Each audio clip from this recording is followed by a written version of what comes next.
ನಮಸ್ಕಾರ, ನೀವು ನೋಡ್ತಾ ಇದ್ದೀರಾ ಏಷ್ಯಾನೆಟ್ ಸುವರ್ಣ ನ್ಯೂಸ್. ನಾನು ಅಜಿತ್ ಹನುಮಕ್ಕನವರ್. ಈಗ ಈ ವಾರದ ನ್ಯೂಸ್ ಅವರ್ ಸ್ಪೆಷಲ್. ಯಾರು ನ್ಯೂಸ್ ಅವರ್ ಸ್ಪೆಷಲ್ನ ಅತಿಥಿ? ಒಬ್ಬ ವ್ಯಕ್ತಿಯನ್ನು ಹಲವು ದಿನಗಳಿಂದ, ಹಲವು ವಾರಗಳಿಂದ, ತಿಂಗಳುಗಳಿಂದ ಈ ಕಾರ್ಯಕ್ರಮಕ್ಕೆ ನಮ್ಮ ಸ್ಟುಡಿಯೋ ಕರೆಸಬೇಕು ಅಂತ ಪ್ರಯತ್ನಿಸ್ತಾ ಇದ್ವಿ. ನೀವೆಲ್ಲರೂ ನೋಡಿರ್ತೀರಿ. ಆದರೆ ಯಾವ ನ್ಯೂಸ್ ಚಾನಲ್ ಸ್ಟುಡಿಯೋಕ್ಕೂ ರಾಜಕೀಯ ಇಂಟರ್ವ್ಯೂಗೆ ಅವರು ಇನ್ನೂ ತನಕ ಹೋಗಿರಲಿಲ್ಲ. ಸಿನಿಮಾದ ಇಂಟರ್ವ್ಯೂಗಳಿಗೆ ಹೋಗಿದ್ದಾರೆ. ಮೊಟ್ಟ ಮೊದಲ ಸಲ ಒಂದು ಪೊಲಿಟಿಕಲಿ ಮೇಜರ್ ಇಂಟರ್ವ್ಯೂಗೆ ನಮ್ಮ ಸ್ಟುಡಿಯೋದಲ್ಲಿ ಇವತ್ತು ನಿಖಿಲ್ ಕುಮಾರಸ್ವಾಮಿ ಅವರು ಇದ್ದಾರೆ. ಕಾರ್ಯಕ್ರಮಕ್ಕೆ ಸ್ವಾಗತ ನಿಖಿಲ್ ಅವರೇ. Thank you Ajit. ಅವರ ಪ್ರಶ್ನೆ ಮಾಡೋದಕ್ಕೆ ಕೋರಂ ಫುಲ್ ಇದೆ. ಎಲ್ಲ ರಾಜಕೀಯ ಪಕ್ಷಗಳಿಂದ ಕಾರ್ಯಕರ್ತರು ಬಂದಿದ್ದೀರಿ. ನಿಮ್ಮೆಲ್ಲರಿಗೂ ಕಾರ್ಯಕ್ರಮಕ್ಕೆ ಸ್ವಾಗತ. ನಿಖಿಲ್ ಅವರ ಕಾರ್ಯಕ್ರಮಕ್ಕೆ ಮತ್ತೊಮ್ಮೆ ಸ್ವಾಗತ ತಮಗೆ. Thank you Ajit. ಸ್ಟುಡಿಯೋಗೆ ಬರೋಕ್ಕಿಂತ ಮುಂಚೆ ಎದೆ ಮೇಲೆ ಬ್ಯಾಚ್ ಹಾಕೋಬೋದಾ ಅಂತ ಕೇಳಿದ್ರಿ. ಸಾಕಪ್ಪ ಸಾಕು ಕಾಂಗ್ರೆಸ್ ಸರ್ಕಾರ ಅಂತ ಬರ್ಕೊಂಡಿರೋ ಬ್ಯಾಚ್ ಅದು. ಯಾರಿಗೆ ಸಾಕು? ನಿಖಿಲ್ ಅವ್ರಿಗೆ ಸಾಕಾ, ಕುಮಾರಣ್ಣ ಅವ್ರಿಗೆ ಸಾಕಾ, ಅಥವಾ ದೇವೇಗೌಡರ ಕುಟುಂಬಕ್ಕೆ ಸಾಕಾಗಿದೆಯಾ, JDSಗೆ ಸಾಕಾಗಿದೆಯಾ? ಈ ರಾಜ್ಯದ ಜನ ಖುಷಿಯಾಗಿದ್ದಂಗೆ ಇದಾರಪ್ಪ. 5 ಗ್ಯಾರಂಟಿ ಯೋಜನೆಗಳು ಬರ್ತಾ ಇದ್ದಾವೆ, ಲಾಭ ತಗೋತಾ ಇದ್ದಾರೆ. ಸಾಕಪ್ಪ ಸಾಕು ಅನ್ನೋದು ಅಜಿಜ್ಜಿ, ಇದು ಕಾಮನ್ ಆಗೇ ಪ್ರತಿ ಮನೆಗಳಲ್ಲೂ ಸ್ವಾಭಾವಿಕವಾಗಿ ಇನ್ ಜನರಲ್ ಆಗಿ ಉಪಯೋಗ ಮಾಡ್ತಕ್ಕಂಥ ಒಂದು ಪದಬಳಕೆ. ಹೌದು. ಹಾಗಾಗಿ ನಮ್ಮ ಒಂದು ಅನಿಸಿಕೆ ಏನಾಗಿತ್ತು, ಕಳೆದ ಒಂದು 2 ವರ್ಷದಿಂದ, ಅಂದರೆ 2 ವರ್ಷ ಇನ್ನೂ ಪೂರೈಸಿಲ್ಲ ಕಾಂಗ್ರೆಸ್ನ ಆಡಳಿತ. ಮೇಗೆ 2 ವರ್ಷ ಕಂಪ್ಲೀಟ್ ಆಗುತ್ತೆ. ಆದರೆ 2 ವರ್ಷದಲ್ಲಿ ನಿರಂತರವಾಗಿ ಒಂದು ಕಡೆ ತಾವು ಹೇಳ್ದಂಗೆ ಕಳೆದ ಸಾರ್ವತ್ರಿಕ ಚುನಾವಣೆಯಲ್ಲಿ ಅವರ ಪ್ರಣಾಳಿಕೆಯಲ್ಲಿ 5 ಗ್ಯಾರಂಟಿಗಳನ್ನ ಪ್ರತಿ ತಿಂಗಳು ನೀಡ್ತೇವೆ ಅಂತಕ್ಕಂಥ ವಿಚಾರವಾಗಿ ಅವರೇ ಸ್ವತಃ ಮಾತನ್ನು ಕೊಟ್ಟಿರ್ತಕ್ಕಂಥದ್ದು ಕೂಡ ಎಲ್ಲ ಕಡತಗಳಲ್ಲಿ ಇದೆ ಇವತ್ತು. ಆದರೆ ಒಂದು ಕಡೆ ಗ್ಯಾರಂಟಿ ಬಗ್ಗೆ ಚರ್ಚೆ ಮಾಡ್ತಕ್ಕಂಥದ್ದು, ಇನ್ನೊಂದು ಕಡೆ ಆ ಗ್ಯಾರಂಟಿಗಳನ್ನ ಫುಲ್ಫಿಲ್ಮೆಂಟ್ ಮಾಡ್ತಕ್ಕಂಥದ್ದಕ್ಕೆ ನಮ್ಮ ಮೇಲೆ ವಿಶೇಷವಾಗಿ ಇತ್ತೀಚಿನ ದಿನಗಳಲ್ಲಿ ಬೆಳಕಿಗೆ ಬಹಳ ದೊಡ್ಡ ಮಟ್ಟದಲ್ಲಿ ಚರ್ಚೆಗೆ ಗ್ರಾಸವಾಗಿರ್ತಕ್ಕಂಥದ್ದು ಬೆಲೆ ಏರಿಕೆ ವಿಚಾರ. ನಿಮಗೂ ಗೊತ್ತಿದೆ. ಅದು ಪ್ರತಿ ಮನೆಯಲ್ಲೂ ಕೂಡ ಬೆಲೆ ಏರಿಕೆ ಇವತ್ತು ಒಂದು ಬರ್ತ್ ಸರ್ಟಿಫಿಕೇಟಿಂದ ಡೆತ್ ಸರ್ಟಿಫಿಕೇಟ್ವರೆಗೂ OPDಲಿ ಶುಲ್ಕ ಹೆಚ್ಚಳ ಮಾಡ್ತಕ್ಕಂಥದ್ದು, ಆಸ್ಪತ್ರೆಗಳಲ್ಲಿ ಹಲವಾರು ರೀತಿ ಇವತ್ತು ಮೆಟ್ರೋ ಇರ್ಬೋದು, ಇವತ್ತು ಬಸ್ಸು ಇರ್ಬೋದು. ಇವತ್ತು ಮೆಟ್ರೋನಲ್ಲಿ 64% ಏರಿಕೆ ಆಗಿದೆ, ಬಸ್ದು 15% ದರ ಏರಿಕೆ ಆಗಿದೆ. ಈ ರೀತಿ ನಾನಾ ಬೆಲೆ ಏರಿಕೆಗಳಿಂದ ಜನರು ಬೇಸತ್ತೋಗಿರ್ತಕ್ಕಂಥದ್ದು ನಮ್ಮ ಗಮನಕ್ಕೆ ಏನು ಬಂದಿದೆ. ಇದು ಸಾಕಪ್ಪ ಸಾಕು ಅಂತಕ್ಕಂಥದ್ದು ವಿರೋಧ ಪಕ್ಷದ ಸ್ಲೋಗನ್ ಅಂತಕ್ಕಂಥದ್ದು ದಯಮಾಡಿ ಭಾವಿಸ್ಬೇಡಿ. ಓಕೆ, ಇದು ಕನ್ನಡಿಗರ ಭಾವನೆ ಅಂತಕ್ಕಂಥದ್ದು ಬಹುಶಃ ಭಾಳ ಸ್ಪಷ್ಟ ಅಂತಕ್ಕಂಥದ್ದನ್ನು ಈ ಸಂದರ್ಭದಲ್ಲಿ ವ್ಯಕ್ತಪಡಿಸ್ಲಿಕ್ಕೆ ಇಷ್ಟಪಡ್ತೇನೆ. BJP ಅವರು ಒಂದು ಜನಾಕ್ರೋಶ ಯಾತ್ರೆ ಮಾಡ್ತಿದ್ದಾರೆ. ನೀವು ಸಾಕಪ್ಪ ಸಾಕು ಅಂತ ಕೂತ್ಕೊಂಡಿದ್ದೀರಿ. ನಿಮ್ಮಿಬ್ಬರದು ಮಿತ್ರ ಪಕ್ಷ ರೀ. ಒಂದು ಸ್ಟೇಜ್ ಮೇಲೆ ಬರೋದಕ್ಕಾಗೋದಿಲ್ವಾ ನಿಮಗೆ? ಒಂದು ಹೋರಾಟ 2 ಪಕ್ಷ ಸೇರ್ಕೊಂಡು ಒಂದು ರೂಪಿಸೋಣಪ್ಪ ಅಂತ ಮೂಡಾದೇನೋ ಒಂದು ಮಾಡಿದ್ರಿ. ಇಲ್ಲಿ ಮಾಡೋಕ್ಕೇನಾಗುತ್ತೆ? ಏನು ತಾಳಮೇಳ ಇಲ್ಲ? ನಾವು ಲೋಕಸಭಾ ಚುನಾವಣೆಯಿಂದ ಒಂದು ಅಲಯನ್ಸ್ ಪಾರ್ಟ್ನರ್ ಆದ ನಂತರ ಅಜಿಜ್ಜಿ ಮೊದಲನೇ ಹೋರಾಟ ಮೂಡಾ ವಿಚಾರಕ್ಕೆ ಸಂಬಂಧಪಟ್ಟಂತೆ ಜೊತೆಯಲ್ಲಿ ವಾಲ್ಮೀಕಿ ನಿಗಮದಲ್ಲಿ ಅಭಿವೃದ್ಧಿಗೆ ಇಟ್ಟಿರ್ತಕ್ಕಂಥ ಹಣ ಯಾವ್ಯಾವ ರೀತಿ ದುರ್ಬಳಕೆ ಆಯಿತು ಅಂತಕ್ಕಂಥ ಘಟನೆ ಕೂಡ ನಮ್ಮ ಕಣ್ಮುಂದೆ ಇತ್ತು. ಇವೆರಡೂ ವಿಚಾರಗಳು ಪ್ರಮುಖ ವಿಚಾರಗಳನ್ನ ಇಟ್ಕೊಂಡು ನಾವು ಹೋರಾಟ ಪ್ರಾರಂಭ ಮಾಡಿದ್ವಿ. ಇಬ್ಬರು ಮೊದಲನೇ ಹೋರಾಟ ಜಂಟಿಯಾಗೆ ಮಾಡಿದ್ವು. ಹೌದು. ಆದರೆ ಇತ್ತೀಚಿನ ಕೆಲವೊಂದಷ್ಟು ಚರ್ಚೆಗಳು ಎಲ್ಲಿಗೆ ಬಂದು ನಿಂತಿದೆ ಅಂದರೆ, ಮೂಡದ ವಿಚಾರವಾಗಿ ಒಗ್ಗಟ್ಟಾಗಿ ಹೋರಾಟವನ್ನು ಮಾಡಿದರು.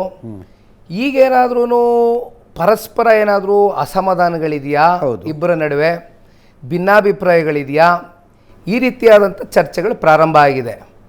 ಬಟ್ ಒಂದು ಅಜಿಜ್ಜಿ, ಭಾರತೀಯ ಜನತಾ ಪಾರ್ಟಿಯ ಕೆಲವೊಂದಷ್ಟು ಸದಸ್ಯರುಗಳು ಅಂದರೆ ರಾಜ್ಯ ಮಟ್ಟದ ಹಿರಿಯ ನಾಯಕರುಗಳು ಹೇಳಿರ್ತಕ್ಕಂಥದ್ದು ಒಂದು ವಿಚಾರ ನಾನು ಗಮನಿಸಿದೆ.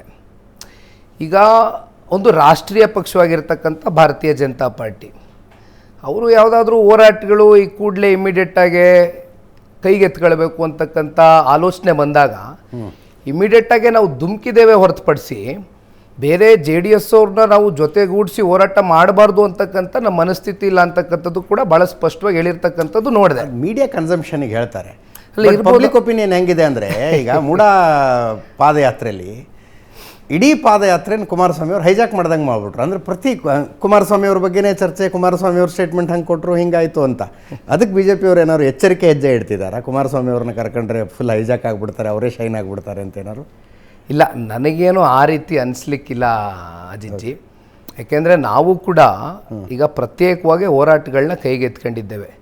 ಸದನದ ಒಳಗಡೆ ತಾವು ನೋಡಿರ್ಬೋದು, ಸದನದ ಒಳಗಡೆ ಅಂತೂ BJP JDS ಒಟ್ಟಾಗಿ ಹೋರಾಟ ಮಾಡಿದ್ದೀವಿ. ಈಗ ಗ್ರೇಟರ್ ಬ್ಯಾಂಗ್ಳೂರ್ ಬಿಲ್ ವಿಚಾರವಾಗೂ ಕೂಡ ಅನೇಕ ಚರ್ಚೆಗಳು ಬಂತು. ಅಲ್ಲಿ ಚರ್ಚೆಗಳು ಬಂತು, ಬಟ್ ಬಿಲ್ ಪಾಸ್ ಮಾಡಿಸ್ಕೊಂಡ್ರಲ್ಲ ಅವರು ವಿಧಾನ ಪರಿಷತ್ನಲ್ಲಿ.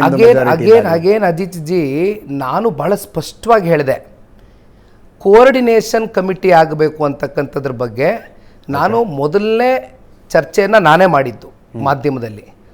ಏಕೆಂದರೆ ಮೂಡದ ವಿಚಾರವಾಗಿ ನಾವು ಒಗ್ಗಟ್ಟಾಗಿ ಹೋದಂಥ ಸಂದರ್ಭದಲ್ಲೂ ನಾವೇನೋ ಒಂದು ಖಾಸಗಿ ಹೋಟ್ಲಲ್ಲಿ ಸೇರಿದ್ವಿ.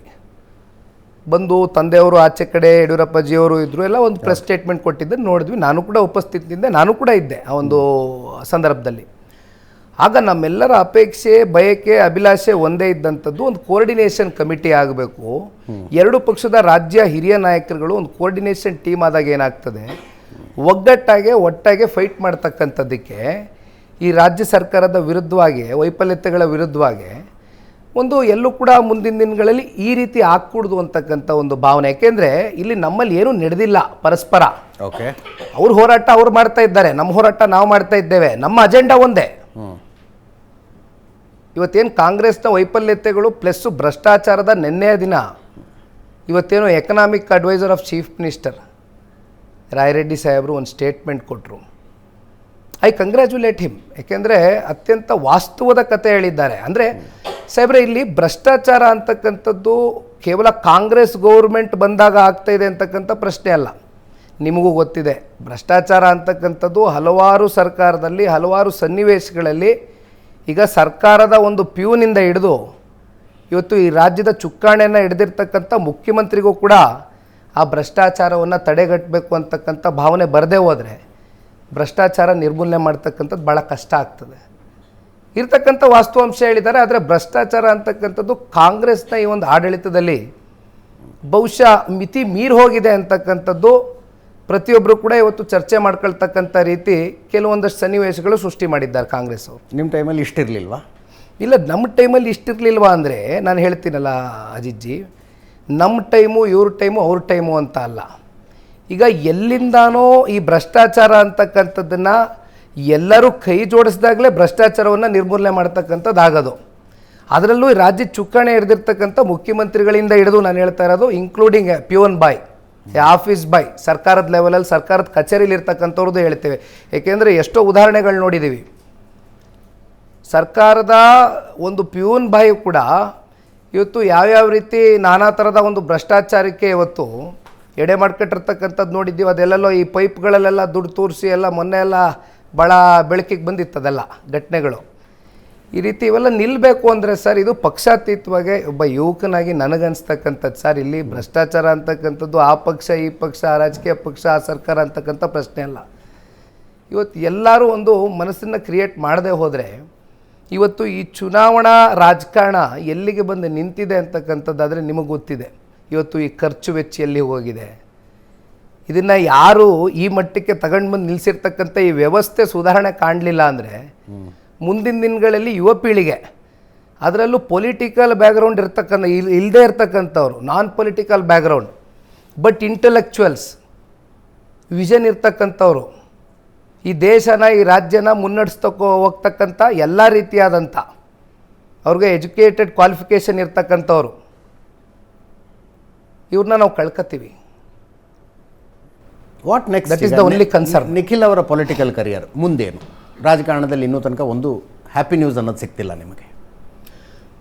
ಸರ್, ನಾನು ಕಳೆದ 3 ಚುನಾವಣೆಗಳನ್ನ ತಾವು ನೋಡೋದಾದರೆ 2019 ಕಳೆದ ಸಾರ್ವತ್ರಿಕ ಚುನಾವಣೆ, ಇತ್ತೀಚೆಗೆ ನಡೆದಂಥ ಉಪಚುನಾವಣೆ, ಅಂದರೆ ಅತ್ಯಂತ ಅನಿರೀಕ್ಷಿತ ಅಂತ ಪದನೂ ನಾನು ಬಳಸೋದಿಲ್ಲ.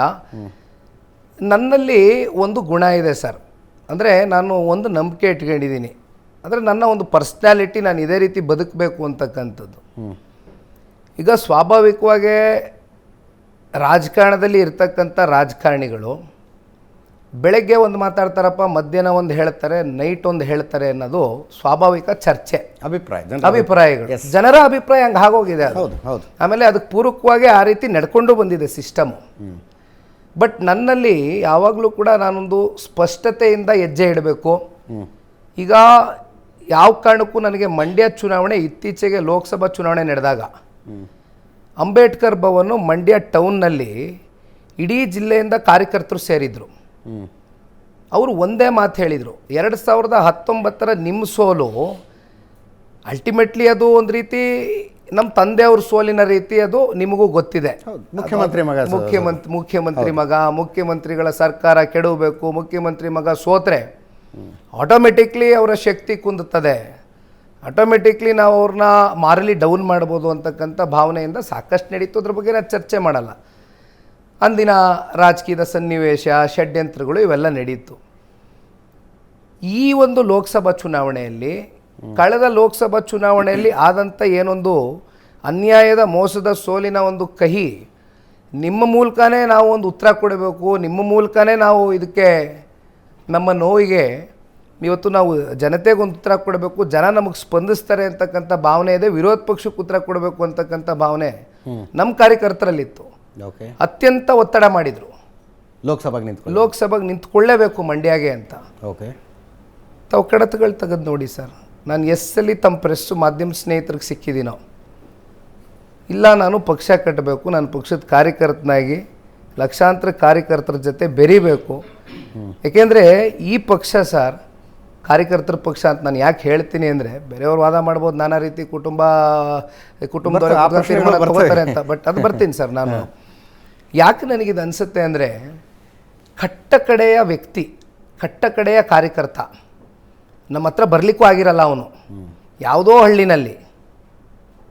ಹಳ್ಳಿನಲ್ಲಿ ಕೂತ್ಕೊಂಡು JDS ಮೇಲೆ ಬರಬೇಕಪ್ಪ, ಕುಮಾರಣ್ಣವರು ಈ ರಾಜ್ಯದ ಮುಖ್ಯಮಂತ್ರಿ ಆಗಬೇಕು ಅಂತಕ್ಕಂಥ ಬೈಕೆ ಇಟ್ಕೊಂಡಿರತಕ್ಕಂಥ ಕಾರ್ಯಕರ್ತ.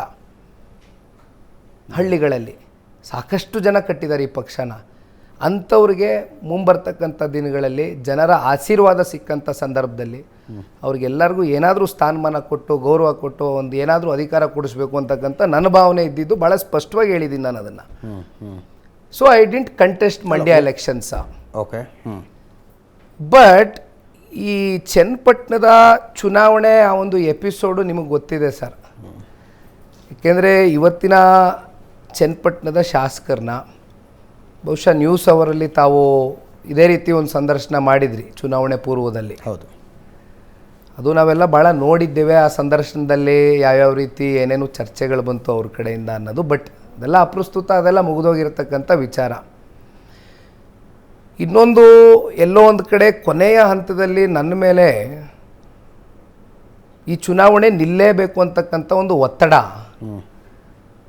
ಯಾವಾಗಲೂ ದೇವೇಗೌಡರ ಕುಟುಂಬ ಚುನಾವಣೆ ನಮಗೆ ಪೂರಕವಾಗಿದೆ ವಾತಾವರಣ ಅಂದಾಗ ಮೊದಲು ಬಂದು ಟವಲಾಸಿ ಕೂತ್ಕೊಂಡು ಚುನಾವಣೆ ಗೆಲ್ತಕ್ಕಂಥ ಸನ್ನಿವೇಶದಲ್ಲಿ ಬಂದು ನಿಂತ್ಕೊಳ್ತಾರೆ ಟಿಕೆಟ್ ತಗೊಂಡು. ಆದರೆ ಇದು ಆ್ಯಕ್ಚುಲಿ ನಾನು ಯಾಕಿದ್ದೀನಿ ಹೇಳ್ತೀನಿ ಅಂದರೆ ಸರ್, ಸಿಮ್ಲಿಂ ನಾಗರಾಜ್ ಅಂತ ಒಬ್ಬರು ಬಹಳ ನಿಷ್ಠಾವಂತ ಕಾರ್ಯಕರ್ತರು, ಬಹಳ ಹಿರೀಕರು. ಅವರಿಲ್ಲ ಇವತ್ತು ನಮ್ಮ ಮುಂದೆ. ಒಂದು 2 years ಆಯಿತು ನಮ್ಮ ನಗಲೋಗಿ. ಅವರು ನಿಂತಂಥ ಸಂದರ್ಭದಲ್ಲೂ ಕೂಡ ಹತ್ತತ್ರ 60,000 ಮತಗಳು ಕ್ರೋಢೀಕರಿಸಿದಂಥ ಕ್ಷೇತ್ರ ಚನ್ನಪಟ್ಟಣ. ನಮ್ಮದಾದಂಥ ಒಂದು ಬೇಸ್ ಇಟ್ಕೊಂಡಂಥ ಒಂದು ಕ್ಷೇತ್ರ. ಸೊ ಸ್ವಾಭಾವಿಕವಾಗಿ ಅಂದಿನ ದಿನ ಕೆಲವೊಂದಷ್ಟು ಹೇಳಿಕೆಗಳು, ಕೆಲವೊಂದಷ್ಟು ವ್ಯತ್ಯಾಸಗಳು ಇವೆಲ್ಲ ಕೂಡ ನೋಡಿದ್ದೀರಿ. ಅದನ್ನೇನು ಮತ್ತೆ ಪುನರ್ರಚನೆ ಮಾಡ್ತಕ್ಕಂಥವು ಬೇಡ. But ultimately I had to ಅನ್ನೋದಕ್ಕಿಂತ ನಾನು ನಿಂತ್ಕೊಳ್ಳೇಬೇಕು ಅಂತಕ್ಕಂಥ ಒಂದು ಸನ್ನಿವೇಶಕ್ಕೆ ನನ್ನನ್ನು ಬಹುಶಃ ಆ ಭಗವಂತ ದುಡಿದ್ನೋ ಯಾರು ದುಡಿದ್ನೋ ಐ ಡೋಂಟ್ ನೋ. ಬಿಕಾಸ್ ಇವತ್ತು ಸಮಾಜ ನಾನಾ ರೀತಿ ಅರ್ಥ ಮಾಡ್ಕೊಳ್ಬೋದು. ಏನಪ್ಪ ನಿಖಿಲಲ್ಲಿ ಸ್ಪಷ್ಟತೆ ಇಲ್ವಾ, ಏನ್ರಿ ಎಲ್ಲ ಇವ್ರಿಗೆ ಬೇಕಾ ಅಂತಲೂ ಸಮಾಜ ಮಾತಾಡೋದು. ಎಲೆಕ್ಷನ್ಗಳನ್ನು ಪ್ರತ್ಯೇಕವಾಗಿ ಚರ್ಚೆ ಮಾಡೋಣ. ಈಗ ವಾಟ್ ನೆಕ್ಸ್ಟ್ ಹಂಗಿದ್ರೆ JDSನ ರಾಜ್ಯಾಧ್ಯಕ್ಷರ ಸರ್? ಇಲ್ಲ, ಏನು ನಾನು ಒಂದು ಮಾತು ಹೇಳ್ತೀನಿ ಸರ್. ಇವತ್ತು ಸನ್ಮಾನ್ಯ ಕುಮಾರಣ್ಣವರು ಈ ರಾಜ್ಯಾಧ್ಯಕ್ಷರ ಹುದ್ದೆಯನ್ನು ಅಲಂಕರಿಸಿದ್ದಾರೆ. ಕೇಂದ್ರಕ್ಕೆ ಹೋದ್ಮೇಲೆ ಆಟೋಮೆಟಿಕ್ಲಿ ನಿಮಗೆ ತಿಳಿದಂಗೆ ಇವತ್ತು ಅವ್ರಿಗೆ ದೇಶದ ಕೆಲಸ, ಕಾನ್ಸಂಟ್ರೇಷನ್, ನಮ್ಮ ರಾಜ್ಯದ ಕೆಲಸ, ಅವರ ಇಲಾಖೆ ಕೆಲಸಗಳು ಸಾಕಷ್ಟು ಅವರು ಒತ್ತಡಗಳಿದೆ. ಇಲ್ಲ ಅಂತ ನಾನು ಹೇಳಲಿಕ್ಕಿಲ್ಲ. ಬಟ್ ಅಲ್ಟಿಮೇಟ್ಲಿ ಈ ರಾಜ್ಯಾಧ್ಯಕ್ಷರ ಹುದ್ದೆಯನ್ನು ಬಹುಶಃ ತೀರ್ಮಾನ ಆಗ್ತಕ್ಕಂಥದ್ದು ಒಂದು ಚುನಾವಣೆಯ ಪ್ರಕ್ರಿಯೆ ಮೂಲಕ ಓಕೆ ತೀರ್ಮಾನ ಆಗ್ತಕ್ಕಂಥದ್ದು ಸೂಕ್ತ ಅನ್ನೋದು ಪಕ್ಷದ ವರಿಷ್ಠರು ಸನ್ಮಾನ್ಯ ದೇವೇಗೌಡರು ಸಾಹೇಬರು ನಿರ್ಧಾರ ಮಾಡಿದ್ದಾರೆ. ಒಂದು, ಈಗ ಆಲ್ರೆಡಿ 2 ವರ್ಷಕ್ಕೊಂದ್ಸಲಿ ಇವೆಲ್ಲ ಚುನಾವಣೆ ಎಲೆಕ್ಷನ್ ಪ್ರಾಸೆಸ್ಸು, ನಾವು ಎಲೆಕ್ಷನ್ ಕಮಿಷನ್ಗೆ ಸಬ್ಮಿಟ್ ಮಾಡ್ತಕ್ಕಂಥದ್ದಕ್ಕೆ ಮೆಂಬರ್ಶಿಪ್ ಡ್ರೈವ್ ಇವೆಲ್ಲ ನಡೀತಾ ಇದೆ ಸರ್. ಸೊ ಬಟ್ ಒಂದು ನನಗೆ ಈಗಲೂ ಕೂಡ ಅನಿಸೋದು, ನನಗೆ ಯಾವುದೇ ಸ್ಥಾನಮಾನದ ಅಪೇಕ್ಷೆ ಇಲ್ಲ. ನನ್ನ ಮೇಲೆ ಇವತ್ತು ರಾಜ್ಯಾಧ್ಯಕ್ಷರ ಕೆಲವೊಂದಷ್ಟು ಚರ್ಚೆಗಳು ಕೂಡ ಮಾಧ್ಯಮದಲ್ಲಿ ನಾನು ನೋಡಿದ್ದೇನೆ. ನಿಖಿಲ್ ರಾಜ್ಯಾಧ್ಯಕ್ಷರಾಗ್ಬೋದೇನೋ, ಆಗ್ತಾರಂತೆ, ಕುಟುಂಬದಲ್ಲೇ ತೀರ್ಮಾನ ತಗೊಂಡು ಮಾಡ್ತಾರಂತೆ ಅಂತ. ಬಟ್ ನಾನು ಹೇಳ್ತಕ್ಕಂಥದ್ದು, ಈ ಪಕ್ಷದಲ್ಲಿ ತುಂಬ ಜನ ಸೀನಿಯರ್ ಲೀಡರ್ಸ್ ಇದ್ದಾರೆ. ಈಗ ಉದಾಹರಣೆಗೆ ಮಿರಾಜುದ್ದೀನ್ ಪಟೇಲ್ ಕಾಲದಿಂದ ಚರ್ಚೆ ಮಾಡ್ತಕ್ಕಂಥದ್ದಾದ್ರೂ, ಈಗ ನಮ್ಮ ಎಚ್ ಕೆ ಕುಮಾರಸ್ವಾಮಣ್ಣವರ ಇತ್ತೀಚಿನ ದಿನಗಳಲ್ಲಿ ಕಾಲದ ಚರ್ಚೆ ಮಾಡ್ತಕ್ಕಂಥದ್ದಾದರೂ ಕೂಡ ಬಂಡಪ್ಪ ಕಾಶಂಪುರ್ ಸಾಹೇಬರು ಇದ್ದಾರೆ. ಭಾಳ ಜನ ಈ ರೀತಿ ನಾನಾ ಹಿರಿಯ ನಾಯಕರುಗಳು, ಮುಖಂಡರುಗಳು ರಾಜ್ಯಾಧ್ಯಕ್ಷರಾಗಿ ಈ ಪಕ್ಷವನ್ನು ಮುನ್ನಡೆಸ್ಕೊಂಡು ಹೋಗ್ತಕ್ಕಂಥ ಎಲ್ಲ ಶಕ್ತಿನೂ ಅವ್ರಿಗಿದೆ, ಸಾಮರ್ಥ್ಯನೂ ಅವ್ರಿಗಿದೆ, ಅನುಭವಗಳು ಅವ್ರಿಗಿದೆ. ನಾನು ಈ ಪಕ್ಷದ ಕಾರ್ಯಕರ್ತನಾಗಿ ಕೆಲಸ ಮಾಡಬೇಕು ಅಂತಕ್ಕಂಥದ್ದು ನಿರ್ಧಾರ ಮಾಡಿದ್ದೀನಿ. ಓಕೆ ಓಕೆ ಎಸ್, ಒಂದಷ್ಟು ಪ್ರಶ್ನೆಗಳಂತ. ಸರ್ ನಮಸ್ತೆ, ವಿನಾಯಕ್ ಅಂತ, ಕಾಂಗ್ರೆಸ್ ಕಾರ್ಯಕರ್ತ. ನಾವು ಕುಮಾರಣ್ಣ ಸಾಕಷ್ಟು ಸಂದರ್ಭಗಳಲ್ಲಿ ಮಾತಾಡೋದನ್ನು ನೋಡಿದ್ದೀವಿ. ನನ್ನ ವಿರುದ್ಧ ಒಂದು ಕಪ್ಪು ಚುಕ್ಕೆ ಕೂಡ ಇಲ್ಲ, ನನ್ನ ವಿರುದ್ಧ ಆರೋಪಗಳಿಲ್ಲ ಮತ್ತಿತ್ಯಾದಿ ವಿಷಯಗಳನ್ನು ಹೇಳೋದನ್ನು ನೋಡಿದ್ದೀವಿ. ಕಪ್ಪು ಚುಕ್ಕೆ ಅಲ್ಲ, ಬಹುಶಃ ಮಸಿಯೇ ಬೆಳೆದುಕೊಳ್ಳಬಹುದಾದಂಥ ಒಂದಷ್ಟು ಪ್ರಕರಣಗಳಿವೆ. ನಾನು ಅದನ್ನು ಉಲ್ಲೇಖ ಮಾಡೋದಾದರೆ, ಅದರಲ್ಲಿ ಮೊದಲನೇದು ವಿಕಟನಹಳ್ಳಿ ಪ್ರಕರಣ. 71 ಎಕರೆ ನಿಮ್ಮ ಸಂಬಂಧಿಕರುಗಳು ಅತಿಕ್ರಮಣ ಮಾಡಿರುವಂಥ ಜಮೀನುಗಳ ಪೈಕಿ 14 ಕೋರ್ಟ್ ಆದೇಶದ ಮೂಲಕ ತೆರವುಗೊಳಿಸಿ ಅಂತ ಹೇಳಿದೆ. ಅದನ್ನು ಕಾಂಗ್ರೆಸ್ ತಲೆ ಮೇಲೆ ಕಟ್ಟುವಂಥ ಪ್ರಯತ್ನ ಕೂಡ ನಡೆಯುತ್ತೆ, ಕಾಂಗ್ರೆಸ್ ಹುನ್ನಾರ ಮಾಡಿದೆ ಹಾಗೆ ಹೀಗೆ ಅಂತ. ಬಟ್ ಅದೊಂದು ಅಪಹಾಸ್ಯ ಅದು ನನ್ನ ಪ್ರಕಾರ. ಕೋರ್ಟ್ ಆದೇಶದ ಮೇಲೆ ಅದಾಗಿದ್ದದು.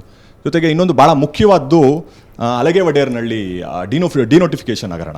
2007 ಅಕ್ಟೋಬರ್ 3ನೇ ತಾರೀಕು ನಡೆದಂಥ ಆ ಡಿನೋಟಿಫಿಕೇಶನ್ ಏನಿತ್ತು, ಅದರ ಆ ಪ್ರಕರಣದಲ್ಲಿ ಅಪ್ಪಿತಪ್ಪಿ ಏನಾದರೂ ಕುಮಾರಣ್ಣ ಕೇಂದ್ರ ಸರ್ಕಾರದ ಅಥವಾ ಏನು ಮಂತ್ರಿ ಸ್ಥಾನದಿಂದ ಹೊರದಬ್ಬಲ್ಪಟ್ಟು ನಾಳೆ ದಿನ ಏನಾದರೂ ಪ್ರಕರಣದಲ್ಲಿ ಅವರು ತಪ್ಪಿತಸ್ಥರು ಅಥವಾ ಬಂಧನಕ್ಕೊಳಗಾದರೆ ಮುಂದೆ JDSನ ಕಥೆ ಏನು? ನಾನು ಒಂದು ಮಾತನ್ನು ನಿಮಗೆ ಸ್ಪಷ್ಟವಾಗಿ ತಿಳಿಸ್ತೀನಿ. ನೀವು ಪ್ರಶ್ನೆ ಕೇಳಿದಿರಿ. ಈಗ ಬಿಡದಿಯ ಕೇತ್ಗಾನಹಳ್ಳಿ ಜಮೀನು ವಿಚಾರವಾಗಿ ತಗೊಳ್ತಕ್ಕಂಥದ್ದಾದರೆ, ಈಗ ಸನ್ಮಾನ್ಯ ಕುಮಾರಣ್ಣ ಅವರ ಸುಪರ್ತಿಲಿ ಇರ್ತಕ್ಕಂಥದ್ದು, ಪಾಣಿ ಅವರ ಹೆಸರಲ್ಲಿ ಇರ್ತಕ್ಕಂಥದ್ದು 47 ಎಕರೆ, ನಾಟ್ 71 ಎಕರ್ಸ್. ಇದು ಕುಟುಂಬದ್ದು ಅಂತ. ಇದು ಸನ್ಮಾನ್ಯ ಕುಮಾರಣ್ಣ ಅವ್ರ ವಿಚಾರ. ಯಾಕೆಂದ್ರೆ ಅವ್ರು ತಾನೇ ಈ ರಾಜ್ಯದ ಮುಖ್ಯಮಂತ್ರಿ ಆದವರು, ಕುಟುಂಬದವ್ರಲ್ವಲ್ಲ. ನಮಗೆ ಗೊತ್ತಿಲ್ಲ. ನಾನು ಕುಮಾರಣ್ಣಂದು ಮಾತ್ರ ನಾನು ಮಾತಾಡಬಲ್ಲ. ಏಕೆಂದರೆ ನಾನು ಹುಟ್ಟಿರೋದೇ 1988, 1988ನಲ್ಲಿ ನಾನು ಹುಟ್ಟಿದ್ದು. ಈ ಜಮೀನು ಖರೀದಿ ಮಾಡೋಕ್ಕೆ ಪ್ರಕ್ರಿಯೆ ಶುರು ಮಾಡಿರೋದು 85ನೇ ಇಸ್ವಿಯಿಂದ. ಬ್ರದರ್ ಹೇಳ್ತೀನಿ, ಒಂದು ಸೆಕೆಂಡ್ ಹೇಳ್ತೀನಿ, ಎಲ್ಲ ಇದೆ ತೊಗೊಂಡೆ. ನಾನು ಮೊನ್ನೆ ಇಲ್ಲಿವರೆಗೂ ಟೋಟಲ್ ಸ್ಟೇಷನ್ ಮಾಡಿಸಿಲ್ಲ ನಾವು, ನಂಬ್ತೀರಾ? ಏಕೆಂದರೆ ನಮ್ಗೆ ಇದ್ರ ಬಗ್ಗೆ ಗಮನ ಇಲ್ಲ, ಜ್ಞಾನ ಇಲ್ಲ. ಈ ರಾಜ್ಯದ ಮುಖ್ಯಮಂತ್ರಿ ಆದವರು ಏನು P ನಂಬರ್ ಜಮೀನಿತ್ತು, ಯಾಕೆಂದರೆ 2009ಇಂದ ಈಚೆಗೆ P ನಂಬರ್ ಜಮೀನು ಕೊಂಡ್ಕೊಳ್ಳಿಕ್ಕೆ ಆಗೋದಿಲ್ಲ, ಕಾನೂನಿದೆ. Before that anybody can purchase P number ಜಮೀನು ಅಂತಕ್ಕಂಥದ್ದು ಇತ್ತು. ಅಂದರೆ ಪೋಡಿ ದುರಸ್ತಿ ಆಗದೆ ಇರತಕ್ಕಂಥ ಜಮೀನು ನಿಮ್ಗೆ ಗೊತ್ತಿದೆ. ಪೋಡಿ ದುರಸ್ತಿ ಮಾಡಿಕೊಡಿ, ಅಂತಿಮವಾಗಿ ಯಾವ ಸರ್ವೆ ನಂಬರಲ್ಲಿ ಎಷ್ಟು ಎಕರೆ ಜಮೀನು ನಮ್ಮದಾಗುತ್ತೆ, ಎಷ್ಟು ಎಕರೆ ಏನಾದ್ರು ಸರ್ಕಾರದ್ದು ಏನಾದ್ರು ಒತ್ತುವರಿ ಪ್ರಶ್ನೆ ಅಲ್ಲ ಇದ್ದರೆ ದಯಮಾಡಿ ಅದನ್ನು ವಾಪಸ್ ತಗೊಳ್ಬೋದು ಅಂತಕ್ಕಂಥ ಹಿನ್ನೆಲೆಯಲ್ಲೇ ಪೋಡಿ ದುರಸ್ತಿ ಮಾಡಿಕೊಡಿ ಅಂತಕ್ಕಂಥ ಅರ್ಜಿ ಸಲ್ಲಿಸಿದ್ವಿ. ಈ ರಾಜ್ಯದ ಮುಖ್ಯಮಂತ್ರಿ ಆದವರು ಸನ್ಮಾನ್ಯ ಕುಮಾರಣ್ಣ ಅವರು 2 ಬಾರಿ ರಾಜ್ಯದ ಮುಖ್ಯಮಂತ್ರಿ ಆದವರು, ಒಮ್ಮೆ ಅಲ್ಲ 2 ಬಾರಿ. ಎಷ್ಟೋ ಜನಕ್ಕೆ ರೈತರುಗಳಿಗೆ ಸಾಗುವಳಿ ಚೀಟಿ ಕೊಟ್ಟಿರ್ತಕ್ಕಂಥವ್ರು. ಅವ್ರಿಗೆ ಗೊತ್ತಿರಲಿಲ್ವಾ ಪೋಡಿ ದುರಸ್ತಿ ಮಾಡಿಸ್ಕೊಳ್ಳೋದಕ್ಕೆ? ಅರ್ಧ ಗಂಟೆಯಲ್ಲಿ ಕೂತ್ಕೊಂಡು ಕೆಲಸ ಮಾಡ್ಕೋಬೋದಾಗಿತ್ತಲ್ಲ ಬ್ರದರ್. ಇದು ಮಾಡಬೇಕಾಗಿದ್ದು ಯಾರು? ಸರ್ಕಾರಕ್ಕೆ ಅರ್ಜಿ ಕೊಟ್ಟಿದ್ದೀವಿ, ಮನವಿ ಕೊಟ್ಟಿದ್ದೀವಿ, ಆ್ಯಸ್ ಎ ಕಾಮನ್ ಮ್ಯಾನ್ ಕೊಟ್ಟಿದ್ದೀವಿ. ಮುಖ್ಯಮಂತ್ರಿಗಳಾಗಿ ಕೊಟ್ಟಿದ್ದಿದ್ರೆ ಅರ್ಧ ಗಂಟೆಯಲ್ಲಿ ಕ್ಲೋಸ್ ಮಾಡ್ಬೋದಾಗಿತ್ತು ವಿಚಾರ ಇದು. ಬಟ್ ಆ ವಿಷಯ ಬಂದಾಗ ಅದೇನು DK ಶಿವಕುಮಾರ್ ವರ್ಸಸ್ ಕುಮಾರಸ್ವಾಮಿ ಆ ಪರಿ ಹತ್ಕೊಂಡ್ಬಿಡುತ್ತಲ್ಲ ಅದು. ಈಗ ಏನಾಗಿದೆ ಅಜಿತ್ ಜಿ, ನಿಮಗೆ ಗೊತ್ತಿದ್ದಂಗೆ ರಾಜ್ಯದಲ್ಲಿ ಒಂದು ನೈತಿಕವಾಗಿ ಇಲ್ಲಿವರೆಗೂ ಹೋರಾಟವನ್ನು ಕೊಟ್ಕೊಂಬಂದಿರ್ತಕ್ಕಂಥದ್ದು ಸನ್ಮಾನ್ಯ ಕುಮಾರಣ್ಣ ಅವರು.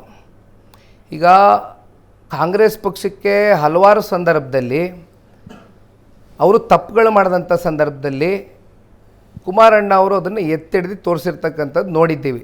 ಈಗ ಬಹುಶಃ ಅವರೆಲ್ಲ ಭಾಳ ಖುಷಿಯಾಗಿರ್ಬೋದು. ಕುಮಾರಣ್ಣ ಅವರು ಕೇಂದ್ರಕ್ಕೆ ಹೋದ್ರಲ್ಲ ಬಿಡಪ್ಪ, ಇನ್ನೇನು ರಾಜ್ಯದಲ್ಲಿ ಇಲ್ಲ, ಸದನದೊಳಗಡೆ ಕುಮಾರಣ್ಣ ಇಲ್ಲ ಇನ್ನು ಮಾತಾಡಲಿಕ್ಕೆ ಅಂತಕ್ಕಂಥದ್ದು ಪಾಪ ಭಾಳ ಖುಷಿಯಾಗಿದ್ದಾರೆ. ಬಟ್ ಅಲ್ಟಿಮೇಟ್ಲಿ ಈಗ ಒಬ್ಬ ವ್ಯಕ್ತಿಯ ವ್ಯಕ್ತಿತ್ವಕ್ಕೆ ಮಸಿ ಬೆಳೀತಕ್ಕಂಥ ಪ್ರಯತ್ನ ಭಾಳ ಸ್ಪಷ್ಟವಾಗಿ ಇಲ್ಲಿ ನಡೀತಾ ಇದೆ.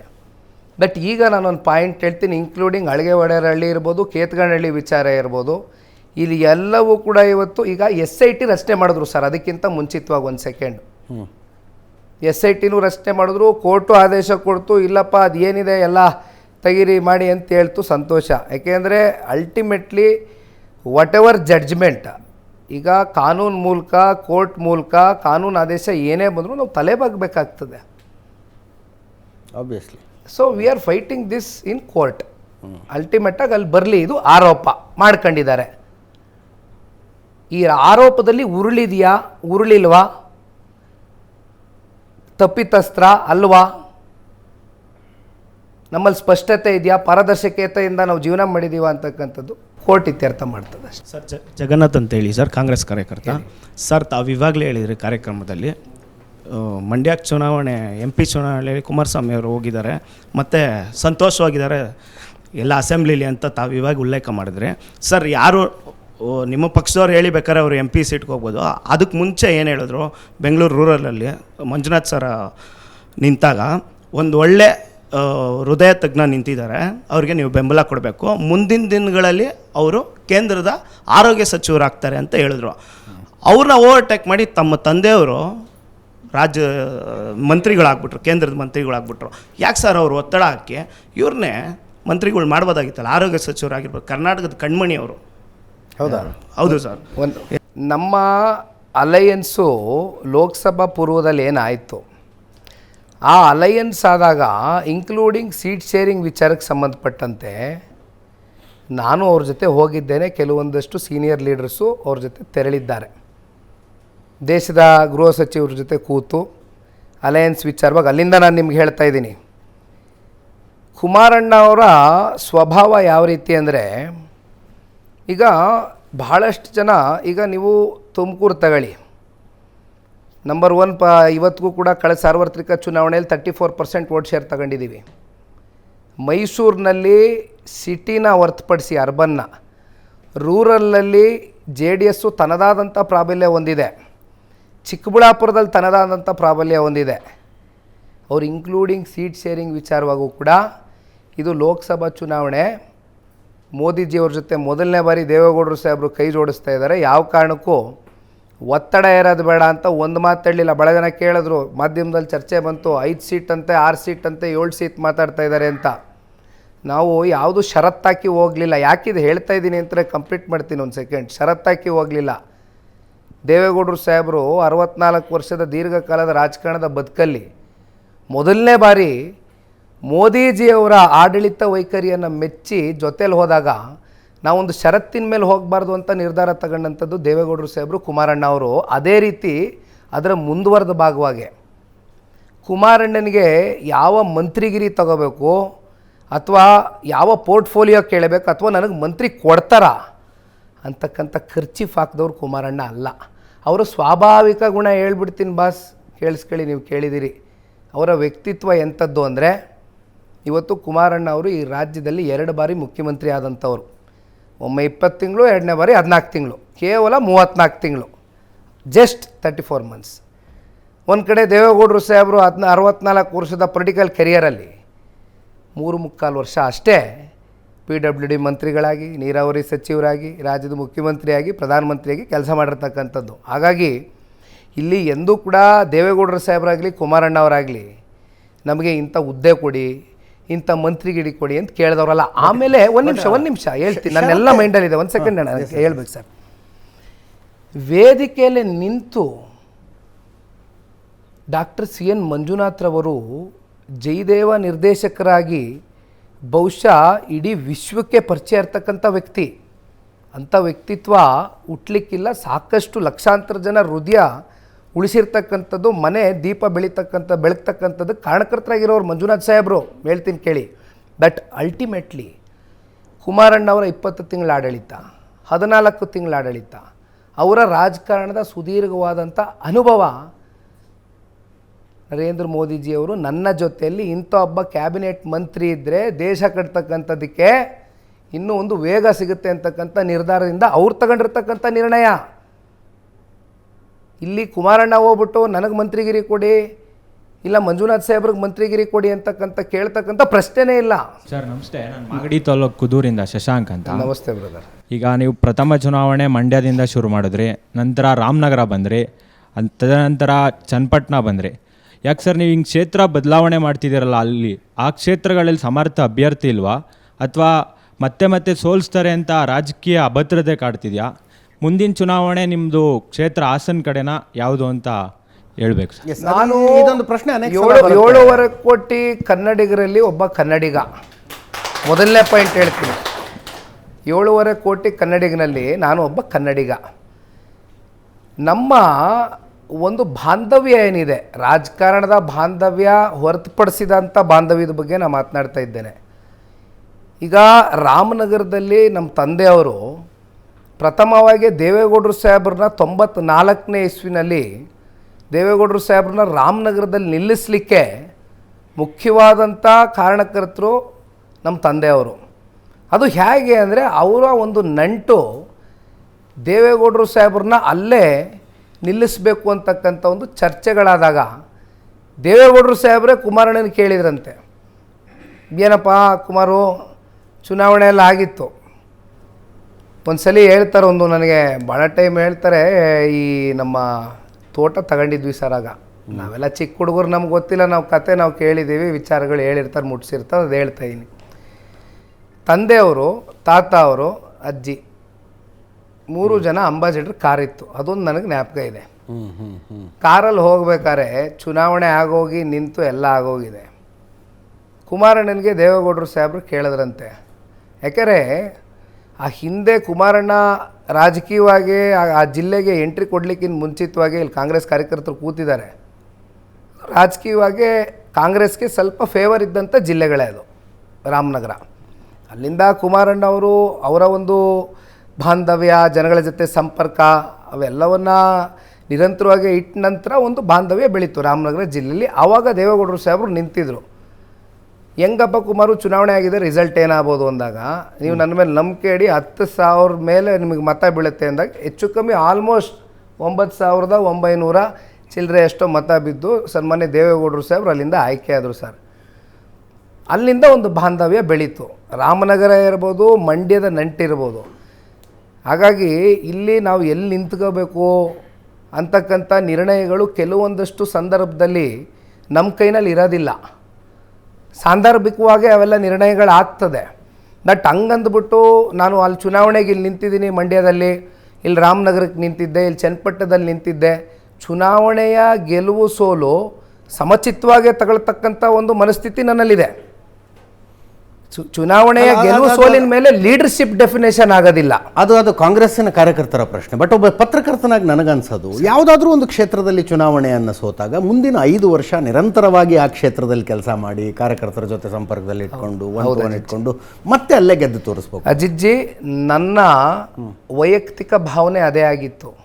ನಾನು ಯಾವಾಗ ಮಂಡ್ಯದಲ್ಲಿ ನಿಂತು ತದನಂತರ ಈಗ ಪ್ರಾರಂಭದಲ್ಲಿ ಹೇಳಿದೆ ಕಾರ್ಯಕರ್ತರು ಫೋರ್ಸ್ ಮಾಡಿದರು, ಬಟ್ ನಾನು ಮಂಡ್ಯಲ್ಲಿ ನಿಲ್ಲಿಲ್ಲ. ಕಾರಣ ಏನಂದರೆ ಈಗ ಪಕ್ಷ ರಾಜ್ಯಾದ್ಯಂತ ನಾವು ಹೋರಾಟ ಮಾಡಬೇಕಾಗಿದೆ, ಪಕ್ಷ ಕಟ್ಟಬೇಕಾಗಿದೆ, ಈಗ ನನಗೆ ಚುನಾವಣೆ ಬೇಡ ಅಂತ ನಾನು ಇನ್ಸರ್ದವನು ಈ ಲೋಕಸಭಾ ಚುನಾವಣೆ ಮಂಡ್ಯದ್ದು.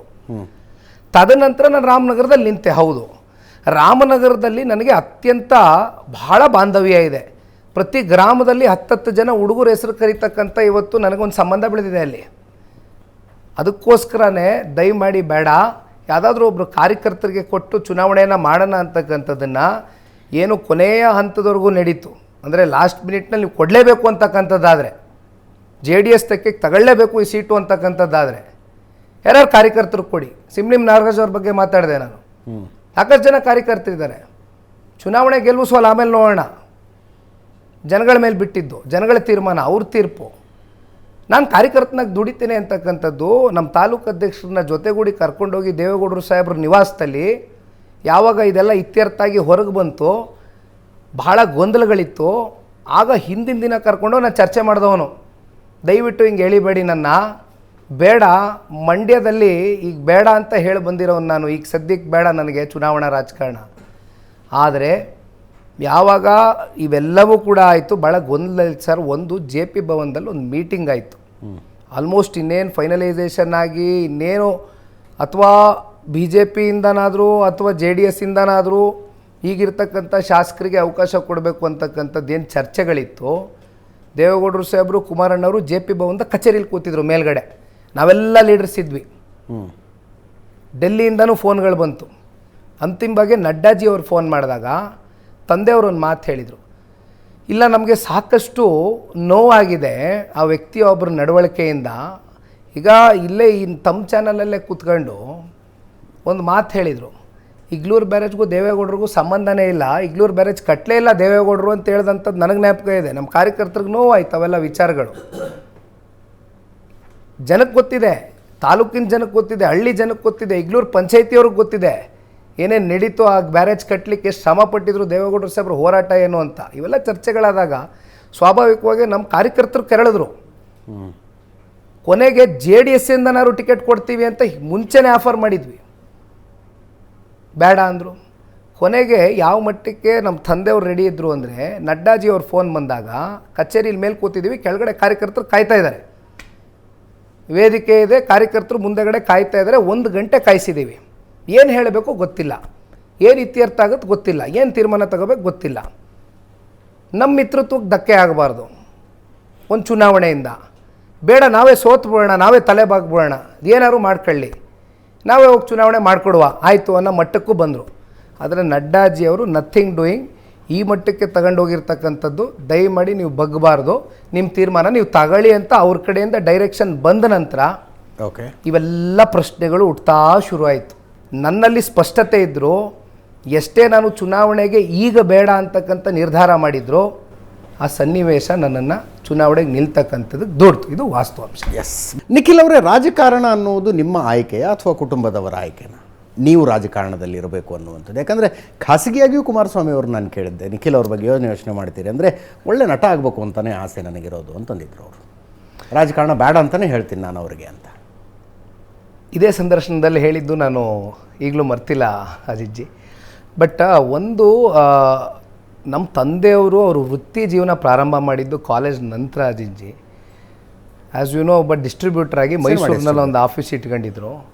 ನನಗೂ ಭಾಳ ಚೆನ್ನಾಗಿ ಜ್ಞಾಪಕ ಇದೆ. ಈ ಡಿಸ್ಟ್ರಿಬ್ಯೂಷನ್ ಆಫೀಸ್ ಇಟ್ಕೊಂಡಿದ್ದಾಗ ಪ್ಲಸ್ಸು ಈ ಸ್ಕ್ರೀನಿಂಗ್ ಮಾಡೋರು, ಈ ಸಿನಿಮಾ ಯಾವುದು ತಗೊಳ್ಬೇಕು ತಗೊಳ್ಬಾರ್ದು ಅನ್ನೋದಕ್ಕೆ ಏನೊಂದು ಪ್ರೀ ಸ್ಕ್ರೀನಿಂಗ್ ಆಗೋದು. ಆ ಸ್ಕ್ರೀನಿಂಗ್ಗಳಲ್ಲೆಲ್ಲ ನಮ್ಮ ತಂದೆಯವ್ರ ಜೊತೆ ನಾನು ಹೋಗ್ತಾ ಇದ್ದೆ. ಹಂಗಾಗಿ ನಮ್ಮ ತಂದೆಯವ್ರಿಗೆ ಒಂದು ಸಿನಿಮಾ ನಂಟೇನಿತ್ತು. ನಾವು ಚಿಕ್ಕ ವಯಸ್ಸಿಂದ ಅವ್ರ ಜೊತೆಯಲ್ಲಿ ಹೋಗ್ತಾ ಹೋಗ್ತಾ ಹೋಗ್ತಾ ಭಾಳ ನಂಟುಗಳು, ಭಾಳ ಜ್ಞಾಪಕಗಳು ಇವಾಗಲೂ ಇದೆ. ಸೂರ್ಯವಂಶ, ಗಲಾಟೆ ಹೇಳಿ ಅಂದರೆ ಇವೆಲ್ಲ ಸಿನಿಮಾಗಳು ತೆಗೆದಾಗ ನಾವೆಲ್ಲ ಚಿಕ್ಕ ಹುಡುಗರು, ಅದೆಲ್ಲ ನಾವು ಭಾಳ ಹತ್ತಿರದಿಂದ ನೋಡ್ತಾ ಇದ್ವಿ. ನನಗೆ ಎಲ್ಲೋ ಒಂದು ಕಡೆ ನಾನೇ ಒಂದು ಪ್ರಶ್ನೆ ಮಾಡ್ಕೊಳ್ಳೋಕೆ ಶುರು ಮಾಡಿದೆ. ಐ ವಾಸ್ ಅರೌಂಡ್ 26-27 ವರ್ಷ ಆಗಿತ್ತು ನನಗೆ ಅವಾಗ. ಓಕೆ. ರಾಜಕಾರಣದ ಕುಟುಂಬದಿಂದ ಬರ್ತಾ ಇದ್ದೀನಿ. ನಾನು ರಾಜಕಾರಣವನ್ನು ಹೊರತುಪಡಿಸಿ, ಯಾಕೆಂದರೆ ನಾನು ಚಿತ್ರರಂಗನ ಪ್ರೀತಿಸ್ತಾ ಇದ್ದೆ, ನಾನು ನೋಡ್ತಾ ಇದ್ದೆ, ನಮ್ಮ ತಂದೆಯವ್ರ ಜೊತೆ ಭಾಳ ಟ್ರಾವೆಲ್ ಮಾಡ್ತಾ ಇದ್ದೆ, ನಾನು ಭಾಳ ಹತ್ತಿರದಿಂದ ನೋಡಿದ್ದೀನಿ, ಅಲ್ಲಿಂದ ಆ ನೆಂಟು ಬೆಳೀತು ಅಂದೆ. ಬಟ್ ನನಗೆ ನಾನು ಒಬ್ಬ ಚಿತ್ರನಟನಾಗಿ, ನಾನು ಒಬ್ಬ ಯಶಸ್ವಿ ನಟನಾಗ್ತಕ್ಕಂಥದ್ದಕ್ಕೆ ನನ್ನ ಒಂದು ಪ್ರಾಮಾಣಿಕ ಪ್ರಯತ್ನ ಮಾಡಬೇಕು ಅಂತಕ್ಕಂಥ ನಿರ್ಧಾರ ಮಾಡಿ ನಮ್ಮ ತಂದೆಯವ್ರಿಗೆ ಹೇಳಿದೆ.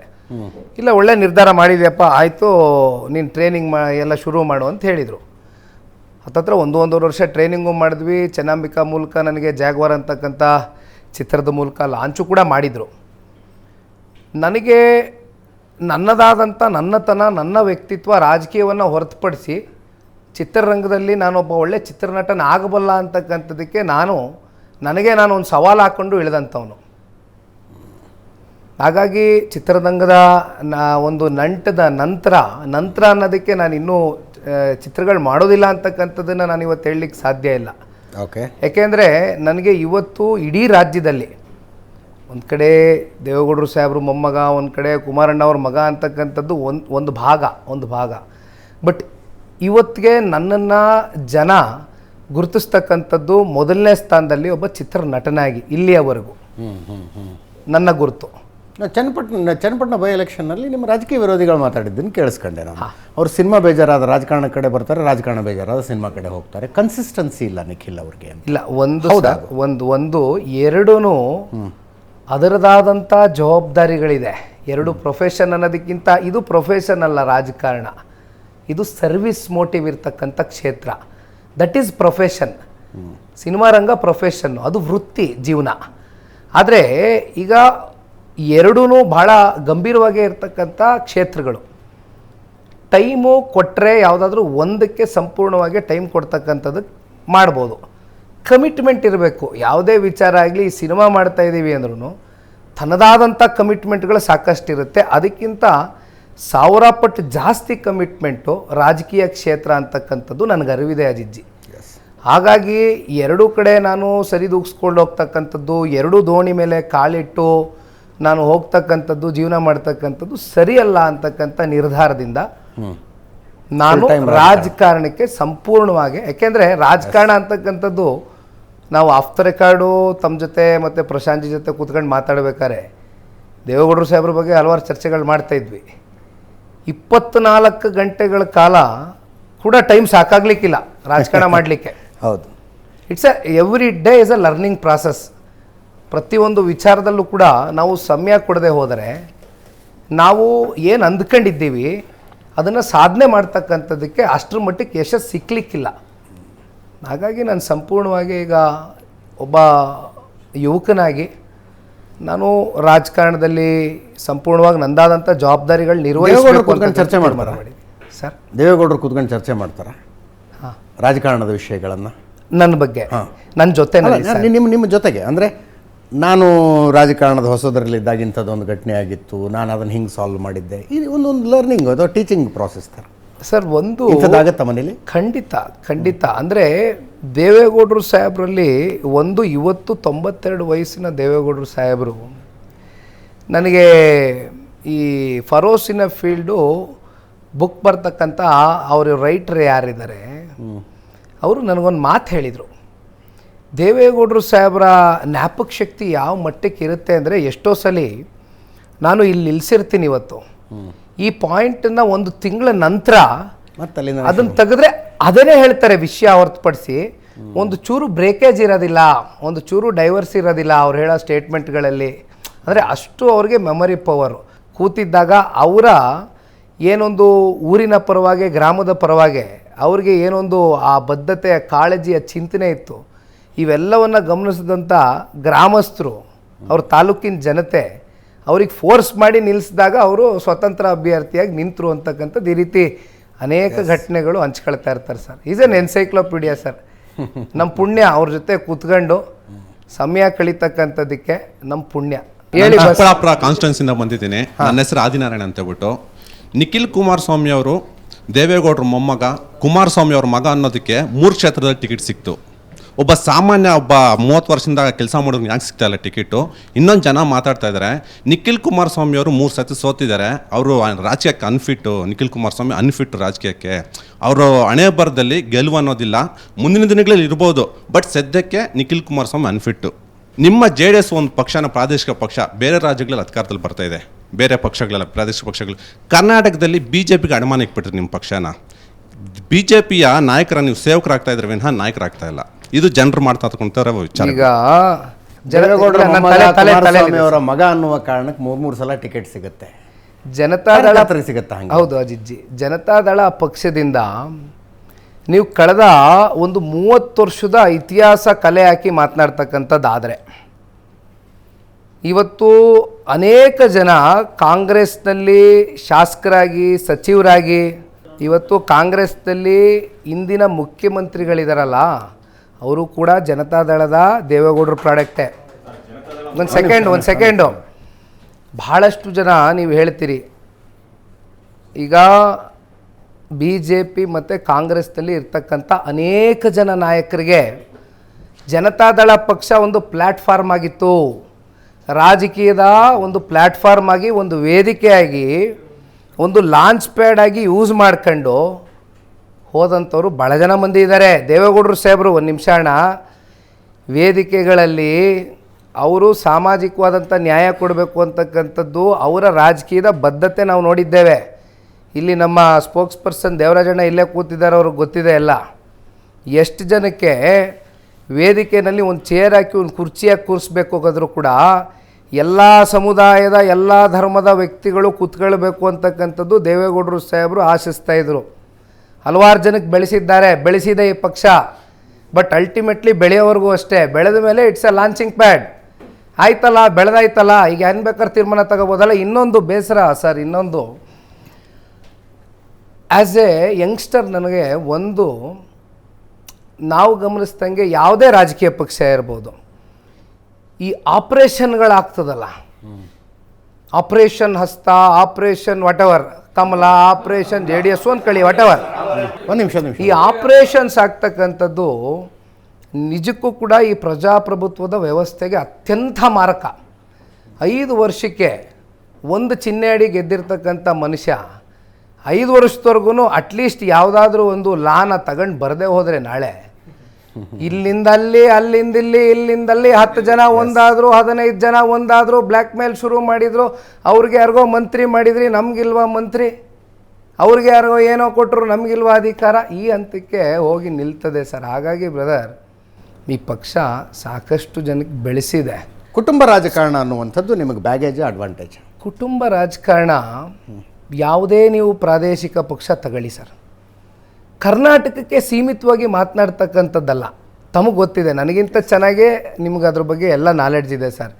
ಯಾವುದೇ ಪ್ರಾದೇಶಿಕ ಪಕ್ಷ ಒಂದು ಕುಟುಂಬದ ಮೇಲೆ ಅವಲಂಬಿತರಾಗಿ ಅವ್ರ ಮೇಲೆ ಒಂದು ಪ್ರೀತಿ ವಿಶ್ವಾಸ ಪ್ಲಸ್ಸು ಅವರ ಕೆಲವೊಂದಷ್ಟು ಆಯಾ ರಾಜ್ಯಕ್ಕೆ ಕೊಟ್ಟಿರ್ತಕ್ಕಂಥ ಸಾಧನೆ ಮೇಲೆ ಆ ಪಕ್ಷ ಕಟ್ಟಿ ನಿಲ್ಲಿಸಿ ಬೆಳೆಸಿರ್ತಾರೆ. ನೀವು ಯಾವುದೇ ತಗೊಳ್ಳಿ, ಅಕ್ಕಪಕ್ಕ ರಾಜ್ಯ, ಇವಾಗ ಜಗನ್ಮೋಹನ್ ರೆಡ್ಡಿ ಅವ್ರು ತಗೊಳ್ಳಿ, ಕರುಣಾನಿಧಿ ಅವರು ಸ್ಟಾಲಿನ್ ಪಾರ್ಟಿ ತಗೊಳ್ಳಿ, ಎನಿ ಪಾರ್ಟಿ ಅಲ್ಲ, ನನಗೆ ನೀವು ಉತ್ತರ ಭಾರತದಲ್ಲಿ ತಗೊಳ್ಳಿ, ಕಾಂಗ್ರೆಸ್ನವ್ರು ಕೇಳಿದ್ದೆ ಆಶ್ಚರ್ಯ ನನಗೆ. ಸೊ ಈಗ ಒಂದು ನಿಮಿಷ, ಅದೊಂದು ಪಾಯಿಂಟ್, ಈಗ ಮೇಜರ್ ಪಾಯಿಂಟ್ ಅಲ್ಲಿಗೆ ಬಂದ್ಬೋಣ, ಅದೇ ಬುಡಕ್ಕೇನೆ. ಸೋಲು ಗೆಲುವು ಅಂತಕ್ಕಂಥದ್ದು ದಯವಿಟ್ಟು ನೀವು ಮಾತಾಡಿ. ಲೀಡರ್ಶಿಪ್ನ ಡಿಫೈನ್ ಮಾಡೋಕ್ಕಿಲ್ಲ. It will not define leadership. ಸೋಲು ಗೆಲುವು ಇದು ಪ್ರಜಾಪ್ರಭುತ್ವ. ಎಲೆಕ್ಟ್ರಲ್ ಪೊಲಿಟಿಕ್ಸಲ್ಲಿ ಗೆದ್ದರೆ ಮಾತ್ರ ನೀನು ಯೋಗ್ಯನೂ, ಇಲ್ಲಾಂದರೆ ನೀನು ಯೋಗ್ಯನಲ್ಲ ಅಂತಕ್ಕಂಥದ್ದು ಫಸ್ಟು ನಿಮ್ಮ ಭಾವನೆ ತೆಗೀರಿ. ಇವತ್ತು ಒಬ್ಬ ಯುವಕನಾಗಿ ನಾನು ಹೇಳ್ತೀನಿ, ಹಾಗಾದರೆ ಈಗ ನಿಮಗೆ ಒಂದು ಸ್ಥಾನಮಾನ ಅಪೇಕ್ಷೆ ಇಟ್ಕೊಂಡಿರ್ತೀರಿ, ಆ ಸ್ಥಾನಮಾನ ನಿಮ್ಗೆ ಸಿಕ್ಕದೆ ಹೋದರೆ ನೀವು ಮನೇಲಿ ಕೂರ್ತೀರಾ? ಹೋರಾಟ ಮಾಡ್ತೀರಾ ತಾನೇ? ಬರೀ ಸ್ಥಾನ ಇದ್ರೇ ಹೋರಾಟ ಮಾಡಬೇಕಾ? ನಮ್ಮಲ್ಲಿ ಕ್ಲಾರಿಟಿ ಇರಬೇಕು. ನಾವು ಬಂದಿರೋದು ಜನಗಳ ಪರವಾಗಿ ಧ್ವನಿಯಾಗಿ ಕೆಲಸ ಮಾಡ್ತಕ್ಕಂಥದ್ದಕ್ಕೆ ಯುವಕರು ಇವತ್ತು ಬಂದಿದ್ದೇವೆ ರಾಜಕಾರಣಕ್ಕೆ. ಸ್ಥಾನ, ಮಾನ, ಅರ್ಹತೆ, ಯೋಗ್ಯತೆ ಇವೆಲ್ಲ ಕೂಡ ಸಂಪಾದನೆ ಮಾಡ್ತಕ್ಕಂಥ ಪ್ರಾಮಾಣಿಕ ಪ್ರಯತ್ನ ಮಾಡ್ತೇವೆ. ಯೋಗ ಅಂತಕ್ಕಂಥದ್ದು ಭಗವಂತ ನಿರ್ಣಯ ಮಾಡಿರ್ತಾನೆ, ಯಾವಾಗ ಕೊಡಬೇಕು ಕೊಡ್ತಾನೆ. ನಿಮ್ಮ ರಾಹುಲ್ ಗಾಂಧಿಗೆ MP ಯೋಗ ಕೊಟ್ಟಿದ್ದಾರೆ, ಹೌದು ಭಗವಂತ. ಮುಂದೆ ಏನು, ವಾಟ್ ನೆಕ್ಸ್ಟ್? ಸರ್ ನಮಸ್ತೆ, ಮನು ವೈಷ್ಣವ ಅಂತ ಬಿಜೆಪಿ ಹೇಳಿ ಕಾರ್ಯಕರ್ತ. ಮುಂದೆ ಬರೋ ದಿನಗಳಲ್ಲಿ ನಿಮ್ಮ JDS ಇಂದ ನಿಮಗೆ ರಾಜ್ಯಾಧ್ಯಕ್ಷರ ಹುದ್ದೆ ಸಿಕ್ಕಿದ್ರೆ ನಮ್ಮ ಪಕ್ಷದ ಕಾರ್ಯಕರ್ತರನ್ನು ಯಾವುದೇ ರೀತಿಯಾದಂಥ ಭೇದ ಭಾವ ಇಲ್ದಿರ ಜೊತೆಗೆ ತೊಗೊಂಡು ಹೋಗ್ತೀರಾ? ಸರ್, ನನಗೆ ಬ್ರದರ್ ಒಳ್ಳೆ ಪ್ರಶ್ನೆ ಕೇಳಿದ್ರಿ. ನೋಡಿ, ಸ್ವಾಭಾವಿಕವಾಗೇ ಈಗ ಕಳೆದ ಲೋಕಸಭಾ ಚುನಾವಣೆಯಲ್ಲಿ ಭಾರತೀಯ ಜನತಾ ಪಾರ್ಟಿ ಮತ್ತು ಜನತಾದಳ ಪಕ್ಷದ ಆ ಒಂದು ಸಮ್ಮಿಲನ ಮತ್ತು ಒಂದು ಬಾಂಧವ್ಯ ಏನೋ ಒಂದು ಬೆಳೀತಲ್ಲ, ಅದು ಕೇವಲ ಮೇಲ್ಮಟ್ಟದ ನಾಯಕರಿಗೆ ಅಷ್ಟೇ ಸೀಮಿತವಾಗಿರ್ತಕ್ಕಂಥ ಬಾಂಧವ್ಯ ಅಲ್ಲ. ತೆಳಮಟ್ಟದ ಕಾರ್ಯಕರ್ತರಲ್ಲಿ ಪರಸ್ಪರ ಆರೋಗ್ಯಕರವಾದಂಥ ಒಂದು ಹೊಂದಾಣಿಕೆಯ ರಿಸಲ್ಟೇ ನಮ್ಮ ಕಣ್ಮುಂದೆ ಇದೆ. ಇವತ್ತು 19 ಸಂಸದರನ್ನ ರಾಜ್ಯದ ಜನತೆನೂ ಅದನ್ನು ಒಪ್ಕೊಂಡು ಸಹಿ ಹಾಕಿದ್ದಾರೆ. ಹಾಗಾಗಿ ಬ್ರದರ್, ಈಗ ನಾನು ಇಲ್ಲಿ ರಾಜ್ಯಾಧ್ಯಕ್ಷನಾಗ್ತಕ್ಕಂಥ ಇವ್ಯಾವು ಅಪ್ರಸ್ತುತ. ಈ ಪ್ರಶ್ನೆಗೆ ನನ್ನ ಉತ್ತರ ಕೊಡಲಿಕ್ಕಿಲ್ಲ. ಆದರೆ ಒಬ್ಬ ಕಾರ್ಯಕರ್ತನಾಗಿ ನಮ್ಮ ಪಕ್ಷದ ಕಾರ್ಯಕರ್ತನಾಗಿ ನಾನು ಒಂದು ಮಾತನ್ನು ಹೇಳಲಿಕ್ಕೆ ಬಯಸ್ತೇನೆ. ಎಷ್ಟೇ ಹೊರಗಡೆ ಚರ್ಚೆಗಳು ಒಂದು ವಾರದಿಂದ ಪ್ರಾರಂಭ ಆಗಿದ್ದರೂ ಕೂಡ ನಮ್ಮಲ್ಲಿ ಒಂದು ಸ್ಪಷ್ಟತೆ ಇದೆ, ನಮ್ಮಲ್ಲಿ ಒಂದು ದೃಢವಾದಂಥ ನಿಲುವಿದೆ, ಒಂದು ಒಳ್ಳೆಯ ಬೆಳವಣಿಗೆ ಆಗಿದೆ. ಕೈ ಜೋಡಿಸಿರ್ತಕ್ಕಂಥದ್ದು ನಮ್ಮ ಭಾರತ ದೇಶ ಮತ್ತು ರಾಜ್ಯವನ್ನು ಕಟ್ತಕ್ಕಂಥ ಒಳ್ಳೆ ದಾರಿಲಿ ತೊಗೊಂಡು ಹೋಗ್ತಕ್ಕಂಥ ನಿರ್ಧಾರ ಮಾಡಿದ್ದೇವೆ. ಹಾಗಾಗಿ ನಿಮ್ಮ ಬಾಂಧವ್ಯ ಸದಾಕಾಲ ಇದೇ ರೀತಿ ಮುನ್ಸಾಗಬೇಕು ಅಂತಕ್ಕಂಥ ಚಿಂತನೆ ಒಬ್ಬ ಕಾರ್ಯಕರ್ತನಾಗ ನನಗೂ ಇದೆ ನಿಮ್ಮ ಪರವಾಗಿ. ಹೇಳಿ ಮೇಡಮ್. ನಂದಿನಿ ಭಂಡಾರ್ಕರ್ ಅಂತ ಬಿಜೆಪಿಯಿಂದ. ನಮಸ್ತೆ ಮಾಡಿ. ಆ್ಯಕ್ಚುಲಿ ನನ್ನ ಕ್ವಶನ್ ನಿಮಗೆ ಏನು ಅಂತ ಹೇಳಿದ್ರೆ, ನೀವು ಕಾಂಗ್ರೆಸ್ ಗೌರ್ಮೆಂಟ್ ಇದ್ದಾಗ ಕಾಂಗ್ರೆಸ್ ಜೊತೆ ನಿಮ್ಮ ಪಕ್ಷನ ಹೊಂದಾಣಿಕೆ ಮಾಡ್ಕೊಂಡ್ರಿ. ಅದಾದಮೇಲೆ ಇವಾಗ ನಮ್ಮ ಪಕ್ಷದ ಜೊತೆ ಅಂದರೆ BJP ಜೊತೆ ಈಗ ಹೊಂದಾಣಿಕೆ ಮಾಡ್ಕೊಂಡಿದ್ದೀರಾ. ಕೇಂದ್ರದಲ್ಲಿ ಕುಮಾರಣ್ಣ ಮಂತ್ರಿ ಕೂಡ ಆಗಿದ್ದಾರೆ. ನಾವು ರ್ಯಾಲಿ ಎಲ್ಲ ಮಾಡಿದ್ವಿ, ಯಾವುದು ಮೈಸೂರು ಚಲೋ ಇದು ಯಾತ್ರೆ ಎಲ್ಲ ಮಾಡಿದಾಗ ನೀವು ಸೆಪ್ರೇಟಾಗಿ ಇನ್ನೊಂದು ರ್ಯಾಲಿ ಥರ ಮಾಡಿದ್ರಿ. ಈಗ ನಾವು ಅಂದರೆ ನಮ್ಮ ಪಕ್ಷದವರು ಜನಾಕ್ರೋಶ ಯಾತ್ರೆ ಕೂಡ ಮಾಡ್ತಾ ಇದ್ದೀವಿ. ಬೆಲೆ ಏರಿಕೆ ಆಮೇಲೆ ಈ ಗ್ಯಾರಂಟಿಗಳಿಗೋಸ್ಕರ ನಾವು ಹೋರಾಟ ಮಾಡ್ತಾ ಇದ್ದೀವಿ. ಈಗ JDS ಪಕ್ಷ ಅನ್ನೋದು ಜನ ಗುರುತಿಸ್ಕೊತಾ ಇರೋದು ಗ್ರಾಮೀಣಾಭಿವೃದ್ಧಿ ಪಕ್ಷ ಪ್ಲಸ್ ರೈತರಿಗೋಸ್ಕರ ಇರೋ ಪಕ್ಷ ಅಂತ ಗುರುತಿಸ್ಕೊತಾ ಇದ್ದಾರೆ. ನಾನಿವಾಗ ನಿಮ್ಗೆ ಕೇಳ್ತಾ ಇರೋದೇನಪ್ಪ ಅಂದರೆ, ಈಗ ನಿಮ್ಮದು ಬರೀ ಹೋರಾಟ ಬರೀ ಇದು ಎಲೆಕ್ಷನ್ ಟೈಮಲ್ಲಿ ಮಾತ್ರನೇನ್ವಾ? ಇವಾಗ ಯಾಕೆ ನಮ್ಮ ಜೊತೆ ಆ ಹೊಂದಾಣಿಕೆ ನಿಮಗೆ ಜ್ಞಾಪಕ ಬರ್ತಾ ಇಲ್ವಾ ಅಂತ ಕೇಳ್ತಾ ಇದ್ದೀನಿ. ಮೂಡಾಯಿಂದನೇ ಶುರು ಮಾಡ್ತೀನಿ. ನಾವು ಪಾದಯಾತ್ರೆ ಮಾಡಿದ ಜಿಲ್ಲೆಗಳು ಯಾವುದು ಅಂದರೆ, ಕೆಂಗೇರಿಯಿಂದ ಪ್ರಾರಂಭ ಮಾಡಿದ್ವಿ. ರಾಮನಗರ, ಚನ್ನಪಟ್ಟಣ ಅಪ್ ಟು ಮೈಸೂರವರೆಗೂ ಹತ್ತತ್ರ 121 ಕಿಲೋಮೀಟ್ರು 11 ದಿನಗಳ ಕಾಲ ಹೆಜ್ಜೆ ಹಾಕಿದ್ವಿ. ಕರೆಕ್ಟ್ ಅಲ್ವೇ? ಈಗ ನನಗೆ ಸಮಸ್ಯೆ ಏನಾಗಿದೆ, ಸಮಸ್ಯೆ ಅನ್ನೋದಕ್ಕಿಂತ ನನ್ನ ಪೂರ್ವಜನ್ಮದ ಪುಣ್ಯ. ದೇವೇಗೌಡರು ಸಾಹೇಬರು ಕುಮಾರಣ್ಣ ಅವರ ಅಧಿಕಾರದಲ್ಲಿ ಇದ್ದಂಥ ಅವಧಿನಲ್ಲಿ ಅಥವಾ ಅಧಿಕಾರದಲ್ಲಿ ಇಲ್ಲದೇ ಇದ್ದಂಥ ಸಂದರ್ಭದಲ್ಲೂ ಕೂಡ ವಿಶೇಷವಾಗಿ ಈ ಭಾಗದ ಜನ ನಮ್ಮನ್ನು ಬಹಳ ವಿಶ್ವಾಸವಾಗಿ ಕಂಡು ರಾಜಕೀಯವಾಗಿ ಶಕ್ತಿ ತುಂಬಿಸಿ ಬೆಳೆಸಿದ್ದಾರೆ. ಆ ಪಾದಯಾತ್ರೆ ವೇಳೆ ಒಂದು ಸಮಸ್ಯೆ ಅಂತ ಯಾಕೆ ಹೇಳಿದೆ ಅಂದರೆ, ಒಂದು ಪ್ರಾಬ್ಲಮ್ ಆಗೋದು. ನೀವು ಕೇಳಿದ್ದ ಪ್ರಶ್ನೆಗೆ ಒಂದು ಉತ್ತರ ಇದೆ. ಹೆಣ್ಮಕ್ಳು, ಹಳ್ಳಿ ಹೆಣ್ಮಕ್ಳು ಮನೆ ಬಿಟ್ಟು ಬೀದಿಗೆ ಬಂದು ಅವರು ನಮ್ಗೆ ಆರತಿ ಬೆಳಗಿ ಆಶೀರ್ವಾದ ಮಾಡಬೇಕಾದ್ರೆ ನಮ್ಮ ಸೌಜನ್ಯತೆ ನಾವು ಅವ್ರ ಹತ್ರ ನಿಂತು ಸ್ಪಂದಿಸಿ ಅವ್ರ ಜೊತೆ 4 ಒಳ್ಳೆ ಮಾತಾಡಿ ಹೋಗ್ತಕ್ಕಂಥ ಗುಣ ನಾನು ಬೆಳೆಸ್ಕೊಂಡಿದ್ದೀನಿ. ಅದು ನಮ್ಮ ತಂದೆಯವರಿಂದ ನೋಡಿ ಕಲ್ತಿರ್ತಕ್ಕಂಥ ಗುಣ. ಜೊತೆಯಲ್ಲಿ ಹೆಜ್ಜೆನ ಹಾಕಿದ್ದೇವೆ, ಮುಂದೆನೂ ಜೊತೆಯಲ್ಲಿ ಹೆಜ್ಜೆ ಹಾಕ್ತೇವೆ. ಇವತ್ತು ನೀವು ಯಾವುದೇ ಹೋರಾಟ ಮಾಡಬೇಕಾದ್ರೂ ಮೇಡಮ್, ನಮ್ಮ ಅಜೆಂಡಾ ಒಂದೇ ಇರ್ತಕ್ಕಂಥದ್ದು ಸರ್ಕಾರದ ವೈಫಲ್ಯತೆಗಳು, ದುರಾಡಳಿತ, ಭ್ರಷ್ಟಾಚಾರ, ಬೆಲೆ ಏರಿಕೆ ಏನೇ ಬರ್ಬೋದು ಅಥವಾ ಇವಾಗ ಏನೇ ಇರ್ಬೋದು, ಪ್ರಸ್ತುತ ರಾಜಕಾರಣದ ಬೆಳವಣಿಗೆಗಳು, ನಿಮ್ಮ ಜೊತೆಯಲ್ಲಿ ನೀವು ಒಟ್ಟಾಗೆ ಹೋಗ್ತೀವಿ. ಥ್ಯಾಂಕ್ಸ್ ಅಣ್ಣ. ನಮಸ್ಕಾರ, ನಾನು ರವಿ ಅಂಥೇಳಿ ಮಹಾಲಿಂಗಪುರ, ಬಾಗಲಕೋಟೆ ಜಿಲ್ಲೆಯಿಂದ ಬಂದಿದ್ದೀನಿ. ಹೇಳಿಪ್ಪ. ಮೊದಲೆಲ್ಲ ದೇವೇಗೌಡರ ಕುಟುಂಬ ಮತ್ತು ಕುಮಾರಣ್ಣ ಅವರು RSS ಹಿಂದೂ ಸಂಘಟನೆಗಳಿಗೆ ಬೈತಾಯಿದ್ರು, ಹೋಮವಾದಿಗಳು ಹಾಗೆ ಹೀಗೆ ಅಂತ ಹೇಳಿ, ದತ್ತ ಮಾಲೆ ಹಾಕಿದರೆ ಭಿಕ್ಷುಕರು ಹಾಗೆ ಹೀಗೆ ಅಂತ ಬೈತಾಯಿದ್ರು. ಈಗ ನಿಮ್ಮದು RSS ಮತ್ತು ಹಿಂದೂ ಸಂಘಟನೆ ಬಗ್ಗೆ ನಿಮ್ಮ ಅಭಿಪ್ರಾಯ ಏನು ತಿಳಿಸಿ. ಹಲವಾರು ರಾಜಕೀಯ ಪಕ್ಷಗಳು, ಈಗ ನಾವು JDS ಪಕ್ಷ ಒಂದು ಪ್ರಾದೇಶಿಕ ನೆಲೆಗಟ್ಟನ್ನು ಹೊಂದಿರತಕ್ಕಂಥ ಪಕ್ಷ, ನಮ್ಮದಾದಂಥ ವೋಟ್ ಬ್ಯಾಂಕ್ನ ಇಟ್ಕೊಂಡಿರ್ತಕ್ಕಂಥ ಪಕ್ಷ. ನಿಮ್ಮ ಮಿತ್ರತ್ವ ಯಾವಾಗಿಂದ ಪ್ರಾರಂಭ ಆಗಿದ್ದು? ಈಗ ಕಳೆದ ಲೋಕಸಭಾ ಚುನಾವಣೆಯಿಂದ ಪ್ರಾರಂಭ ಮಾಡಿದ್ದೀವಿ. ಅಲ್ಲಿಯವರೆಗೂ ನಾವು ವಿರೋಧ ಪಕ್ಷದಲ್ಲಿದ್ದಂಥ ಸಂದರ್ಭದಲ್ಲಿ, ನೀವು ಆಡಳಿತ ಪಕ್ಷದಲ್ಲಿದ್ದಂಥ ಸಂದರ್ಭದಲ್ಲಿ ರಾಜಕೀಯವಾಗಿ ಟೀಕೆ ಟಿಪ್ಪಣಿಗಳು ಎಲ್ಲ ರಾಜಕೀಯ ಪಕ್ಷಗಳು ಮಾಡ್ತಕ್ಕಂಥದ್ದು ಸ್ವಾಭಾವಿಕ, ಸರ್ವೇ ಸಾಮಾನ್ಯ. ಆದರೆ ನೀವೇ ನಮ್ಮ ಮಿತ್ರ ಪಕ್ಷದ ಕಾರ್ಯಕರ್ತರು ಈ ಪ್ರಶ್ನೆ ಕೇಳ್ತಕ್ಕಂಥದ್ದು. ಹಿಂದೂ ಸಂಘಟನೆ ಕಾರ್ಯಕರ್ತರ, ನಾನು ಹಿಂದೂ ಸಂಘಟನೆ ಕಾರ್ಯಕರ್ತ. ನಾನು ಒಂದು ಹಲವಾರು ಬಾರಿ ನನ್ನ ಹೇಳಿಕೆ ನೀವು ಗಮನಿಸಿದಿರೋ ಇಲ್ವೋ ಗೊತ್ತಿಲ್ಲ, ವೈಯಕ್ತಿಕವಾಗಿ ನಾನು RSSನ ಕಾರ್ಯವೈಖರಿಯನ್ನು ಅತ್ಯಂತ ಮೆಚ್ಚುಗೆಯನ್ನು ವ್ಯಕ್ತಪಡಿಸಿರ್ತಕ್ಕಂಥ ವ್ಯಕ್ತಿ ನಾನು ಪರ್ಸ್ನಲಿ. ಅದೊಂದು ನಿಮ್ಗೆ ಹೇಳ್ತೀನಿ. ನನ್ನ ಹೆಸರು Harshit Gowda, Kunigal, law student. Sir, as of now BJPನಲ್ಲಿ ಒಂದು ಸ್ಟ್ರಾಂಗ್ ಸ್ಟೇಬಲ್ ಲೀಡರ್ಶಿಪ್ ಇಲ್ಲ, ಏಕೆಂದರೆ ಅವ್ರದ್ದೇ ಇಂಟರ್ನಲ್ ಕ್ಲಾಶಸ್ ಇದೆ. ಈ ಮೈತ್ರಿ ಹೀಗೆ ಕಂಟಿನ್ಯೂ ಆದರೆ ಬಹುಶಃ ಕುಮಾರಸ್ವಾಮಿ ಅವರು BJP ಲೀಡರ್ಸ್ನ ಸೈಡ್ ಲೈನ್ ಮಾಡಿ ಮುಖ್ಯಮಂತ್ರಿ ಆಗ್ಬೋದಾ?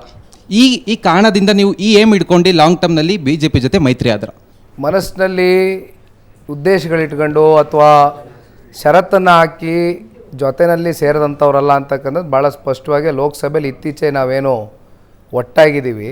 ನಾವು ಭಾಳ ಯಾವುದೇ ಷರತ್ತುಬದ್ಧವಾದಂಥ ಯಾವುದೇ ವಿಚಾರಗಳು ನಾವು ಮುಂದಿಟ್ಟು ಬಂದಿರತಕ್ಕಂಥದ್ದಲ್ಲ. ಇದು ಭಾಳ ಸ್ಪಷ್ಟತೆ ಇದೆ. ನೀವು ಮುಖ್ಯಮಂತ್ರಿ ವಿಚಾರ, ಮುಖ್ಯಮಂತ್ರಿ ಕುರ್ಚಿ ವಿಚಾರ, ಇದೆಲ್ಲ ಚುನಾವಣೆಯನ್ನು ಭಾಳ ದೂರ ಇದೆ. ಅವತ್ತು ನೋಡೋಣ ಬನ್ನಿ. ಸರ್ ನಮಸ್ತೆ. ಯೂತ್ ಕಾಂಗ್ರೆಸ್ಸಿಂದ. ಇವಾಗ ನೀವು ಹೋರಾಟಗಳು ಮಾಡ್ತಾ ಇದ್ದೀವಿ ಅಂತ ಅಂದ್ರಿ, ಮೈಸೂರು ಚಲೋ ಮಾಡಿದ್ದೀರಾ, ಹಾಗೂ ಇವಾಗ ಸಾಕಪ್ಪ ಸಾಕು ಕಾಂಗ್ರೆಸ್ ಸವಾಸ ಸಾಕು ಅಂತ ಹಾಕೊಂಡು ಅದೊಂದು ಹೋರಾಟ ಕಾಂಗ್ರೆಸ್ ಸವಾಸ ಅಲ್ಲ, ಸರ್ಕಾರ ಸಾಕು ಅಂತ ಜನ ಹೇಳ್ತಾ ಇದ್ದಾರೆ ಅಂತ ಹೇಳ್ತಾ ಇದ್ದಾರೆ. ನೆಕ್ಸ್ಟು ನಿಮ್ಮಿಂದ ಹಾಸನ ಚಲೋ ನಿರೀಕ್ಷೆ ಮಾಡ್ಬೋದಾ ನಾವು? ಅಲ್ಲಾಗಿರೋ ಅನ್ಯಾಯಗಳ ಬಗ್ಗೆ ನೀವು ಧ್ವನಿ ಎತ್ತುತ್ತೀರಾ? ನಿಮ್ಮ ಪೆನ್ನು ಪೇಪರ್ ನಾಯಕರು ಇದ್ದಾರಲ್ಲ, C D factory owner, C D factory owner ಇದ್ದಾರಲ್ಲ ಮಾಲೀಕರು, ಈಗ ನಿಮ್ಮ ಬಹಳ ಪ್ರಭಾವಿ ಕ್ಯಾಬಿನೆಟ್ ಮಿನಿಸ್ಟ್ರು ಪ್ರಭಾವಿ ನಾಯಕರು, ಮುಖ್ಯಮಂತ್ರಿಗಳ ಆಪ್ತರು ಅಲ್ಲ ರೀ, ವಿಧಾನಸೌಧದೊಳಗಡೆ ಎಂತೆಂಥ ಮಹನೀಯರು ವಿಷಯಾಧಾರಿತವಾದಂಥ ಚರ್ಚೆಗಳಿಗೆ ಇತಿಹಾಸ ಉಳ್ಳಿರ್ತಕ್ಕಂಥ ವಿಧಾನಸೌಧ. ಈಗ ನಮ್ಮ ಹಣೆ ಬರ, ನಮ್ಮಂಥ ಯುವಕರು, ನಮ್ಮಂಥ ಯಂಗ್ಸ್ಟರ್ಸು ಇಲ್ಲಿ ಮಿನಿಸ್ಟ್ರುಗಳಿಗೆ ಹನಿ ಟ್ರ್ಯಾಪು, ಅಲ್ಲಿ ನಿಮ್ಮ ಕೇಂದ್ರಕ್ಕೆ ಮನಿ ಟ್ರ್ಯಾಪು, ಜನಕ್ಕೆ ತೆರಿಗೆ ಟ್ರ್ಯಾಪ್. ನಿಖಿಲಣ್ಣ ನಮಸ್ಕಾರ. ಸೈಯದ್ ಅಂತ ಪುಲಿಕೇಶಿನಗರ್ ಅಧ್ಯಕ್ಷ ಹಾಗೂ JDS minority working president. Deve Gowda Appaji ಮುಸಲ್ಮಾನ್ ಪರ ಇದ್ದರು. ಇವಾಗ ಕುಮಾರಣ್ಣ ಹಾಗೂ ನಿಖಿಲ್ ಕುಮಾರಸ್ವಾಮಿ ಅವರು ಮುಸಲ್ಮಾನರು ವಿರುದ್ಧವಾಗಿ ನಡ್ಕೊಳ್ತಾ ಇದ್ದಾರೆ. ಇವಾಗ ಮುಸಲ್ಮಾನ್ ಸಮಾಜ ಅವರಿಗೆ ಬೇಡವಾಗಿದೆ ಅಂತ ಒಂದು ಪ್ರಶ್ನೆ ಇದೆ. ನಾವು ಎಲ್ಲಿ ಮುಸಲ್ಮಾನ್ ಸಮುದಾಯದವ್ರನ್ನ ವಿರೋಧಿಸಿದ್ದೀವಿ ಅಂತಕ್ಕಂಥದ್ದು ನನಗೆ ಅರ್ಥ ಆಗಿಲ್ಲ.